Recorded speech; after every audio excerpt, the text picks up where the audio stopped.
I was not concerned that Ms. Richins was a flight risk because of her connections to the community through her business and her family, and because her kids were here. Her relationship with her kids has been negatively impacted, to say the least, in the intervening time.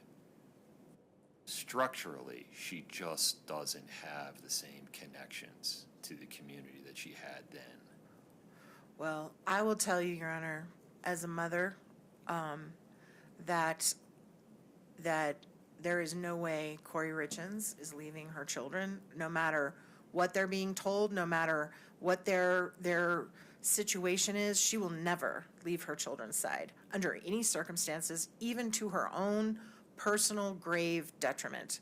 She has still extended family in this community. She doesn't have the wherewithal to resettle somewhere else. She's lost everything. And, you know, she literally has no resources to leave the country to resettle in another place. She would have no ability to even support herself. The release plan that we presented to the court involves her living with family who would have to provide her with a home and food. And I mean, she of course wants to get a job immediately and work. But I will tell you that as far as her connections to the community, the most important connection is the one with her sons, and she will never, ever, ever abandon her sons, even if it means she spends the rest of her life in prison. She's not going to do that.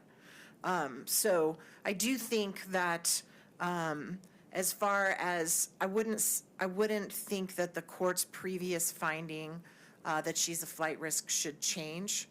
That she wasn't a flight risk. I'm sorry. I don't believe there's anything that's happened that should change that. I do think there are significant developments in terms of danger that the court can consider, which is the absence of the death penalty, the dropping of some of the drug charges, the fact that, you know, she has been in there a lot longer, I think, than anybody thought back in June of 2023 that she would be there.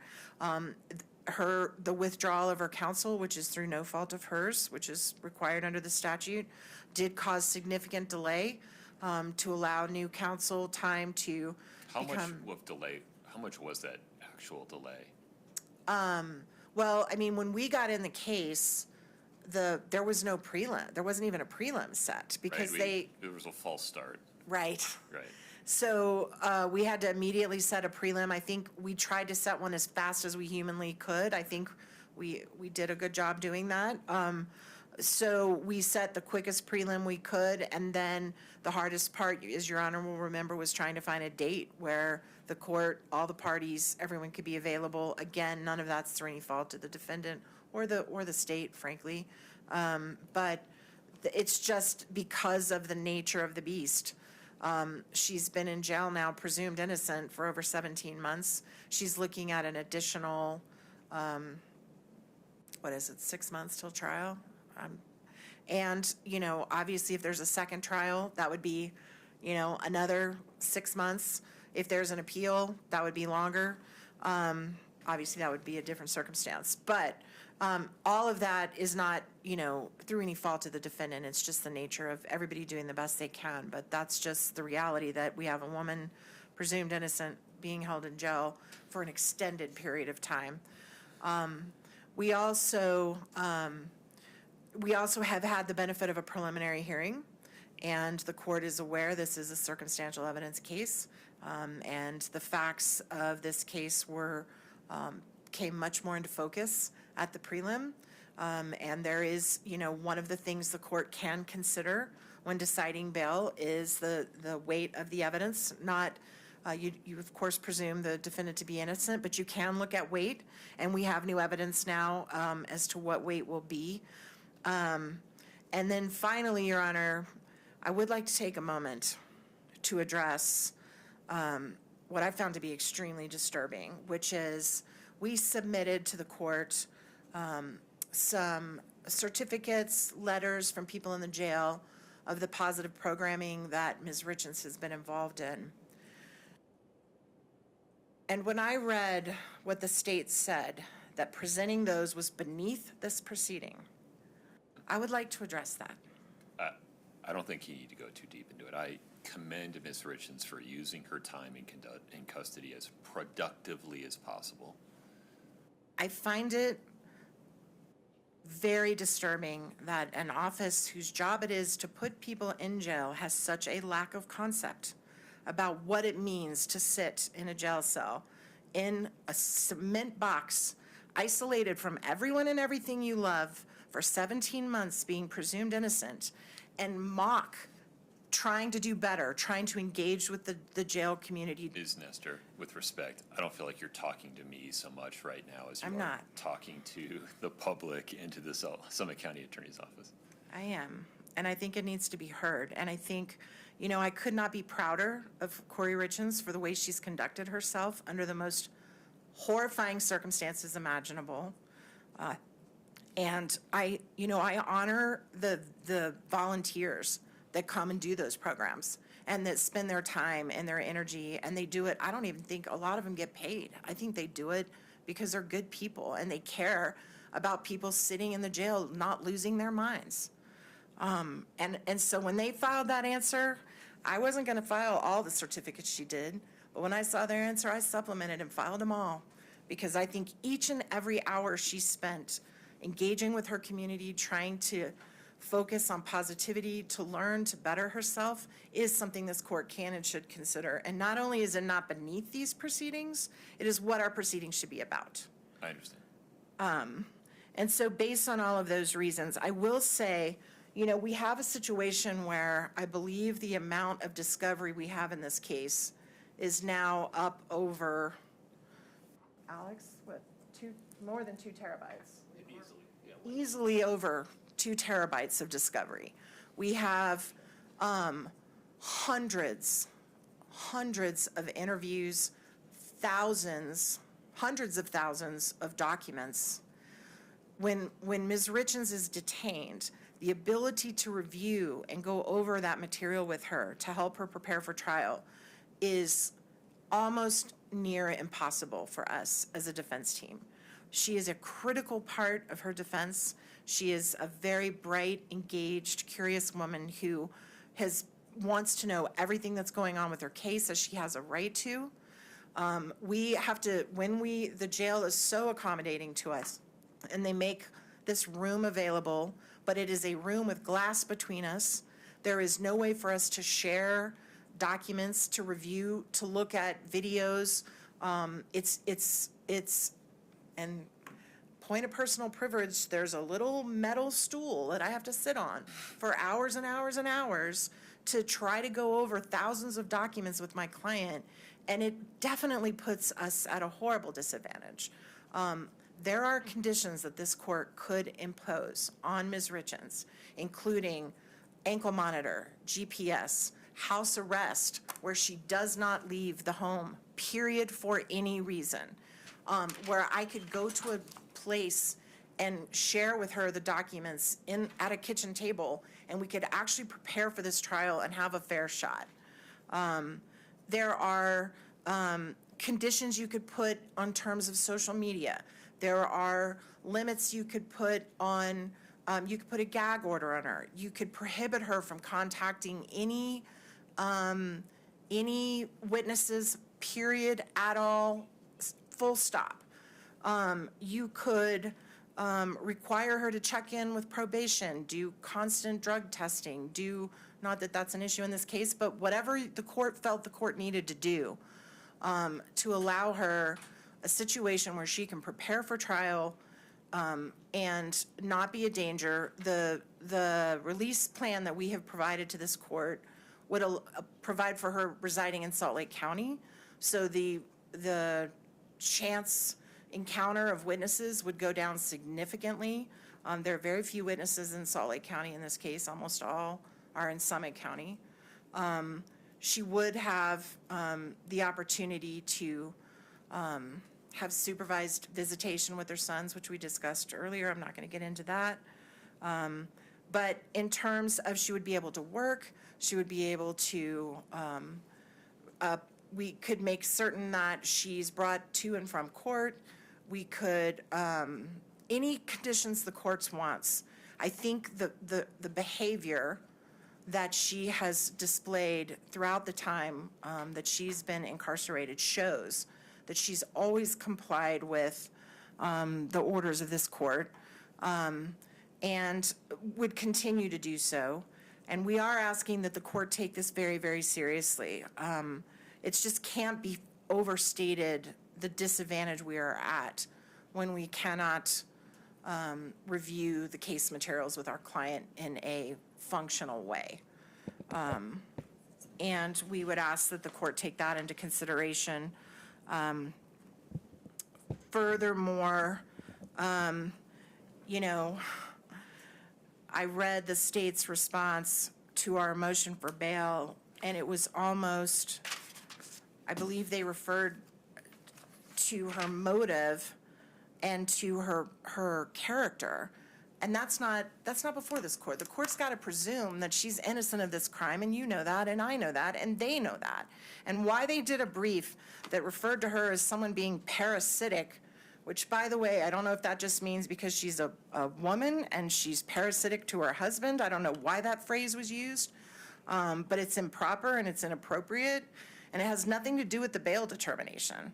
And so we're asking that this court consider taking the step to allow her under the strictest conditions that make you as comfortable as possible so that we can work with our client and get ready for trial. And we do think clearly we've met a material change in circumstances sufficient to reconsider. And as we stated in our brief, the fact that she no longer is facing a potential death penalty means she has a constitutional right to bail. I know you know that, but of course it is. I thought she did before, too. You actually ruled that way before, which was honorable. Not so much that she had the right, but she had the option to request, and I had the authority to consider it. And the case that came down after the detention hearing, oh my gosh, I just had Barnett. it right. Thank you. The Barnett case also makes clear that even if you find that there's substantial evidence, and even if you find there's a risk of danger to the community, you still have the discretion to make the determination. And I believe you opined that you thought that before the Barnett case came down, and you were absolutely right. And the Barnett case reassured that that is, in fact, the state of the law, that you have ultimate discretion. And we are asking for the court's mercy and for the court's ability to work with our client. Thank you, Your Honor. Thank you. Mr. Bloodworth, I read the state's brief. I think I understand your position clearly. Anything to add? No, sir, thank you.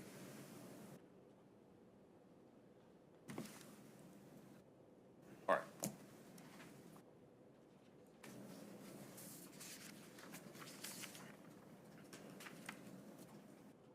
Under Utah Code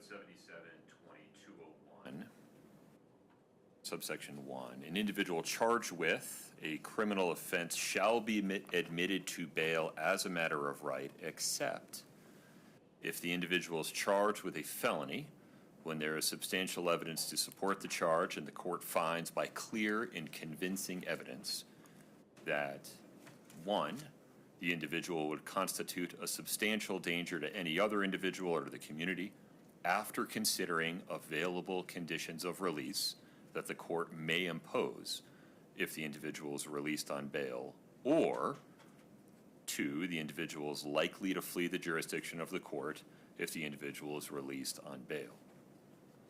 These provisions mirror Article 1, Section 8 of the Utah Constitution, which provides that all persons charged with a crime shall be bailable except persons charged with any other crime designated by statute as one for which bail may be denied, if there is substantial evidence to support the charge and the court finds by clear and convincing evidence that the person would constitute a substantial danger to any other person or to the community, or is likely to flee the jurisdiction of the court if released on bail. The court made that determination in June 2023 and found, by 1, that the aggravated murder charge was supported by substantial evidence, and 2, that although the court was not concerned that Ms. Richins would flee the jurisdiction, given her structural ties to the community and to her children, which were in the community, that the court was nonetheless persuaded by clear and convincing evidence that she would constitute a substantial danger to herself and to the community if released on bail, and that that danger could not be mitigated by reasonably available conditions of release. Which brings us to today. Pursuant to her motion to reconsider bail and conditions of release, Ms. Richins argues that in the intervening time, there has been a material change in circumstances. That is the state's decision to decline seeking the death penalty. I agree that that is a material change in circumstances that allows the court under 77-20-207 subsection 1 to revisit the issue of bail and pretrial release. Defendant does not challenge the court's determination that the aggravated murder charge is supported by substantial evidence. Rather, defendant asserts that upon reflection of the status quo and the intervening events, that Ms. Richins is not likely to flee the jurisdiction if she's released on bail and no longer constitutes a substantial danger to the community given available conditions of release. Ultimately, the court is not persuaded. While defendant no longer faces the risk of the death penalty, she now faces 2 first-degree felonies, each with a minimum sentence of 25 years to life, in which may be run consecutively, one after the other. As before, the severity of these sanctions, put plainly, of potentially dying in prison, creates a powerful incentive for defendant to harm herself or witnesses in this case, and to flee the jurisdiction of the court. And as before, substantial evidence supports the charge that defendant secured fentanyl and deployed it to kill another person, which is inherently dangerous conduct.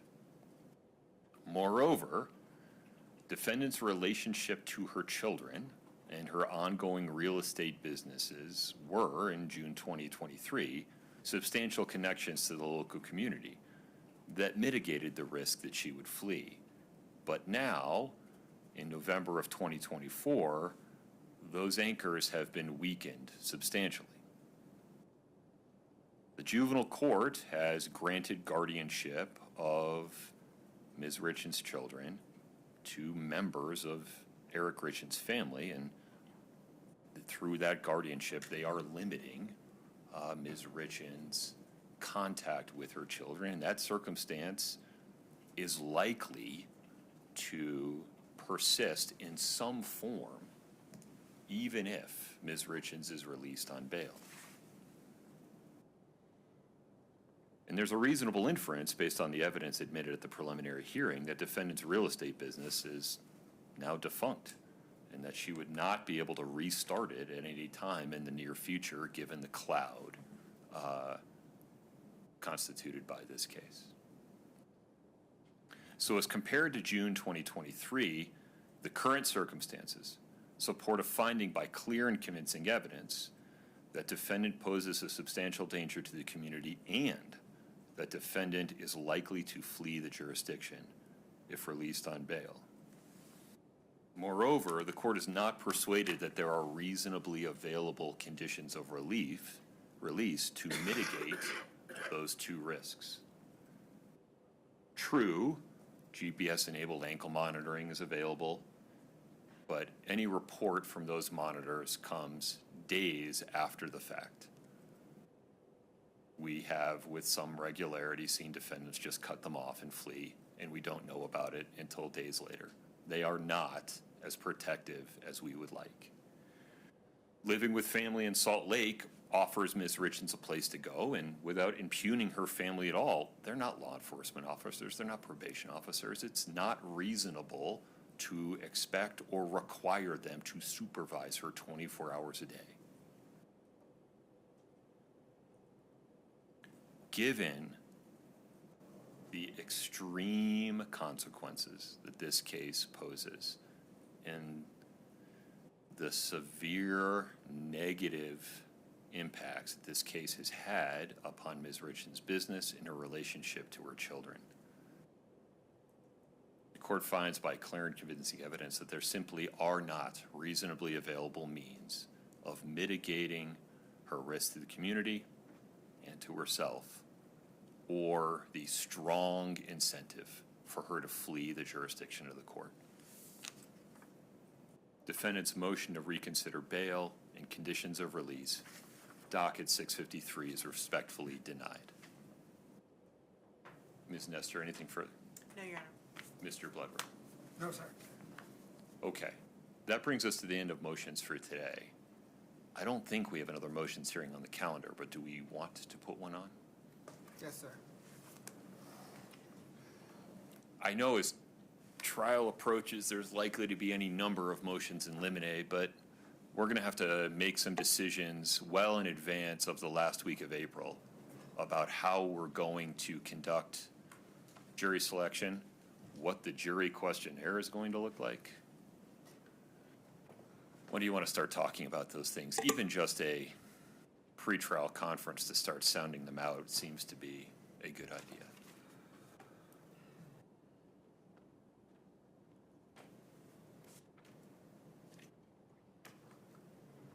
That's a good question. Shortly after the holidays? Probably. Which holidays? I guess. Thanksgiving or Christmas? Shortly after Christmas. I imagine we all have plenty to do between now and then, but if you need, I'll make room, Ms. Richins. I recognize you're in custody. I'll push stuff off my calendar if you need a hearing before then.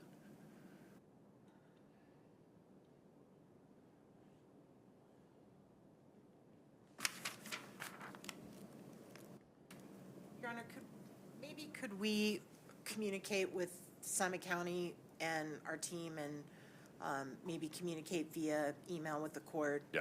On a good date that we might, or a range of dates. I do think we are going to have motions that relate to admissibility and Right. suppression and that good stuff. That's the next round. So, That's fine. It doesn't have to be the next round. right. So I just feel like getting a hearing set in January is probably a good idea. Okay. Your Honor, as the state has done throughout, we will accommodate whatever scheduling the defense wants. Our preference, however, is to schedule it today. We found that, you know, if we leave your courtroom and promise to come back with dates, that lingers. So we would like to schedule at least the next round of motion practice. Defense has referenced some very specific motions in limine. I think we can at least set those. I mean, we're just not ready to do it yet. We're going to have to get back to you on some dates, Your Honor. I mean, but we have, both Ms. Lewis and I have trial matters pending. May I offer a different suggestion? Yeah. Can we schedule a brief pretrial conference, say in about 4 weeks, to then come up with a Sure. schedule for figuring out how to get from here to trial? Yeah, Okay. yes, sir.